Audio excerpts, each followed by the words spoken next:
দিয়েছো। হ্যাঁ। তোমার দাদা ভাইকে আমি খুব খুশি। বাহ, ঠিক আছে, ভালো থাকো। ও সোনা, সোনা, সোনা গো।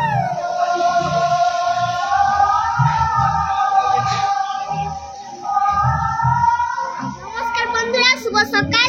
আজ রাখি বন্ধন। রাখি বন্ধনে আমি অনেক অনেক সবাইকে শুভেচ্ছা জানাই। আগে আমার ভাই ছিল না, তাই আমি কেঁদেছিলাম, আর এখন আমার ভাই আছে, তাই আমি আজকে আমার ভাইকে রাখি পরাবো। আমার খুব খুব খুব খুশি, আজ আমার বড় আনন্দের দিন। আমি মন থেকে ভেবে নিয়েছিলাম আমি ভাইকে ছোট থেকেই ভাই ফোঁটা দেবো, কিন্তু মা বারণ করলো যে 5 বছরের হলে তবে ভাই ফোঁটা দিতে। আমার যখন মা বলেছিল তখন আমার মনটা খুবই খারাপ হয়ে গেছিল। ওই জন্য আমি ধৈর্য ধরছি যে যখন ভাই আমার 5 বছর হবে তখন আমি ভাই ফোঁটা দেবো। তোমার কি মনে হয় ভাই ফোঁটা দেওয়া উচিত না উচিত নয়? উচিত নয়।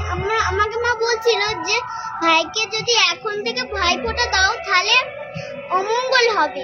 তখন আমি ভাবলাম আমার ভাই নিজের ভাই, তাহলে আমি আমার ভাইকে কখনো অমঙ্গল হতে দেব না। ওই জন্য আমি এখন থেকে ফোঁটা দেব না। তোমার বোন এটাই বলে? হ্যাঁ। আমার কথা শোনো, তুমি ভাইকে ভালোবাসো তো, খুব ভালোবাসো। তোমার যদি মনে হয় ফোঁটা দেবো, তুমি এখনই দেবে ভাই ফোঁটার সময়, ঠিক আছে? স্নেহা তো একবার জানিয়ে দিয়েছে, তবুও আমি আর একবার আমার সকল দাদা ভাই এবং দিদি ভাইদেরকে জানাই রাখি পূর্ণিমার অনেক অনেক শুভেচ্ছা এবং অনেক ভালোবাসা। আজকের ওয়েদারটা দেখুন, চারপাশের ওয়েদারটা খুব সুন্দর লাগছে। আজকে শুভ দিনের জন্য কিন্তু এত সুন্দর মনোরম পরিবেশ এবং মনোরম আবহাওয়া মনটাকে গড়িয়ে দিচ্ছে। আর আজকে স্নেহা কোয়েলের আনন্দ দেখে আমি তো খুব আনন্দ পাচ্ছি। বাবু যেদিন প্রথম হলো সেই দিন থেকেই আমার কিন্তু মনের সব দুঃখ কষ্ট দূর হয়ে গেছে, কারণ সেদিন থেকেই মনে হয়েছে যাক স্নেহা কোয়েলের দুঃখ কষ্টটা দূর হবে। ওদের যেহেতু ভাই হয়েছে, ভাই ফোঁটার সময় ভাই ফোঁটা দিতে পারবে, রাখি পূর্ণিমার সময় রাখি পরাতে পারবে। আমার দুঃখ কষ্টটা যে হয়েছিল সেটা আমি ওদের দেখে মেটাতে পারবো। আর আজকে থেকে আমার কিন্তু খুব আনন্দ হচ্ছে যে ওরা ওদের ভাইকে রাখি পরাবে। রাখি কিনেছো? হ্যাঁ। হ্যাঁ, আর কি মিষ্টি খাবে? মিষ্টি কিনেছো? মিষ্টি তো ভাই এখন খাবে, তবু মিষ্টি রাখতে হবে রাখির সাথে। হ্যাঁ, তুমি রাখি পরাবে তো ভাইকে? হ্যাঁ, আমার করতে গিয়ে আজকে তো শনিবার, আমার এতটা হাত করতে হয়েছিল, এতটা ভাই হাত করলেই হয়ে গেছে, হাতে হয়েছে। তোমাদের কাছে খুব সুন্দর লাগছে, এটা পড়ি। মজা ভাইকে রাখি পরাবো, কি মজা ভাই, মজা কি মজা, কি মজা, কি মজা, কি মজা ভাইকে রাখি পরাবো, কি মজা।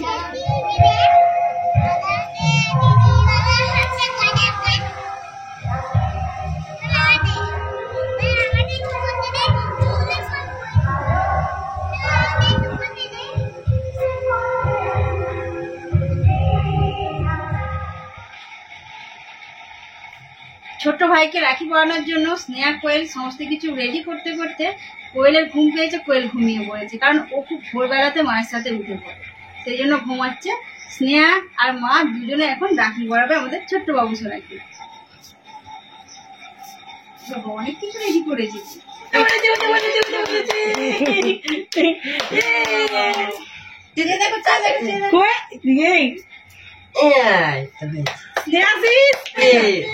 লাল হয়ে গেছি বাবা, ওই আর জল দিতে হবে রে।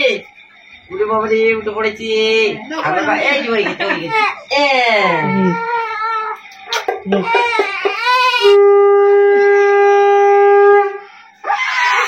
বিয়েতে যাও না, বিয়েতে দাও এটা, ও বাড়াতে পারে।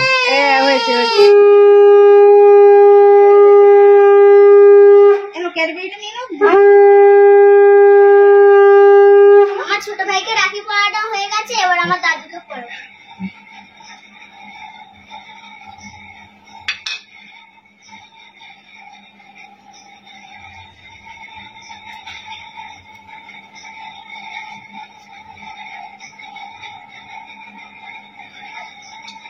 তোমার দাদুর বয়স কত? 65। 65? হ্যাঁ।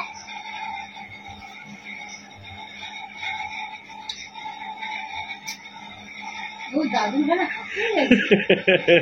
বড় হয়ে গেছে, লম্বা হয়ে গেছে স্নেহা। বাহ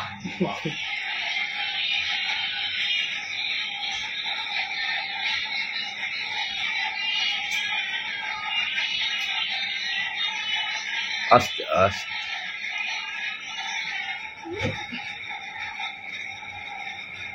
ভাইকে তাহলে কি দিলে? ভাইকে আমি একটা চকলেট দিয়েছি।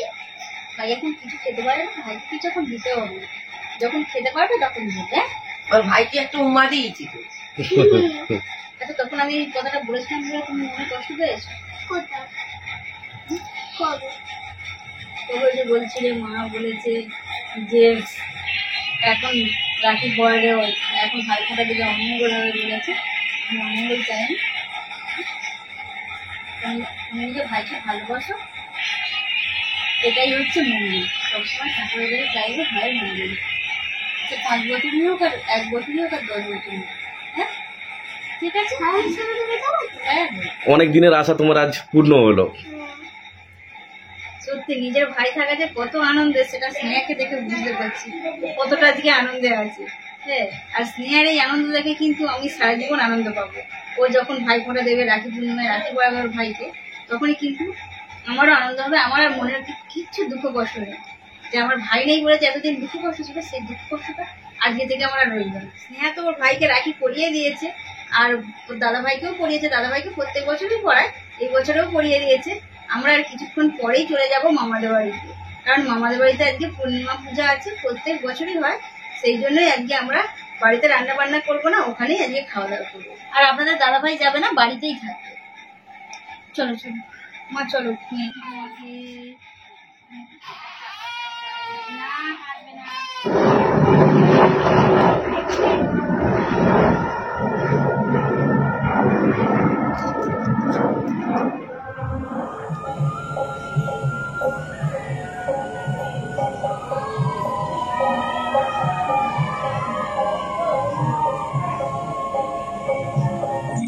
মামাদের বাড়ি কি খাওয়া দাওয়া হলো? আমাদের বাড়িতে যেহেতু নারায়ণ পুজো হয়েছে সেজন্য সিন্নি খাওয়া হয়েছে, সব রকমের ফল কাটা খাওয়া হয়েছে, আর সব রকম তো নিরামিষ সবজি যেমন আলু ভাজা, ডাল, শুক্তো, পটল আলুর তরকারি ছিল, আর চাটনি, পাঁপড়, মিষ্টি। যেহেতু দুপুরবেলা ভাত খাওয়া হয়েছে সেই জন্য ভাবলাম যে এগুলো একটু লুচি হলে ভালো হয়। সেই জন্য মাকে বললাম যে মা লুচি করো, আর ঘুগনি তো প্রায় দিনই হয়, আর আলু কষাও তো প্রায় দিনই হয়, আলু পটল। সেই জন্য ভাবলাম যে আজকে সয়াবিন আলু কষা হলে একটু ভালো হয়। সেই জন্য মা দিয়ে সয়াবিন আলু কষা করছে আর লুচি করছে। মা এখানে তরকারিটা বানাচ্ছে, আমি ময়দাটা বানাচ্ছি।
এখন একটু তাড়াতাড়ি করে খাই, আর বেশি বেশি করে খাবারটা গালে নিই, নাহলে বাবুগুলো বলে একটু খাওয়া হয় না, কান্নাকাটি করে। তো সেই জন্য মা বলেছে একটু বেশি বেশি করে খাবার খেয়ে নেবে।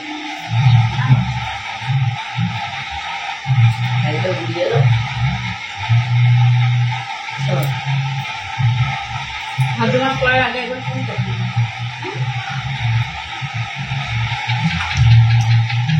সয়াবিন আলুর তরকারিটা খুব সুন্দর হয়েছে, পুরো একদম চিকেন কষার মতো লাগে, ছোট চিকেন।